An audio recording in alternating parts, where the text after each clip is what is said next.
Yukong is probably the least used Harmony character right now because of her design, but that doesn't mean that she has no value at all. I think she's actually very good still. So today I want to talk about what makes her really good and how to deal with the, main shortcoming of her kit and the way she's designed. So, starting out with why Yukong is really good, it's mainly because of her roaring bowstrings mechanic through her skill, which is also, improved even more with her ultimate. So her skill gives her 2 stacks of roaring bowstrings, and every time an ally after her uses, their action, it will remove a stack of roaring bowstrings. And while roaring bowstrings is active, it will raise the attack of, whichever allies are using the action. And as I said, it's for 2 actions there. Then that's further improved with the ultimate by the ultimate will raise the crit rate and crit damage of those actions if Roaring Bowstrings is active. So you always want to make sure you're using Yukong's ultimate while you have Roaring Bowstrings active. There's really no reason to save her ultimate outside of something I'm going to get into when I talk about her shortcomings, because the game kind of changes a little bit once you get her to E6. But to talk about the main issue with Yukong now, because her main sort of benefit for the team is going to be that support, using her skill, using her ultimate, getting that attack, crit rate, and crit damage boosts for your characters, and just having them deal a lot of damage because of that. But now, going into her main issue, which is that her buffs are only active for the next 2 actions after hers.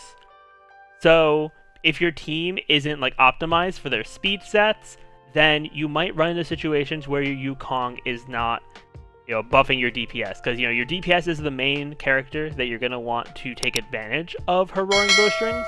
And if your Yukong is going after your DPS, or right after them, then they won't be able to get the roaring bowstrings buff. And speed sets don't have to be perfect when you're using Yukong. I know a lot of, if you look at a lot of meta players and stuff like that, they'll be like, oh, you have to build this exact speed stat on Yukong and this exact speed stat on this character. I don't think you particularly need to. Obviously, if you want to be optimal, you can, build very specific speed builds for characters, but for Yukong, as long as you know that she is going to have her action right before your damage dealer, I think that's the best spot to have her at, so that you can make sure she will continually be able to give that Roaring Bowstrings buff to your main DPS.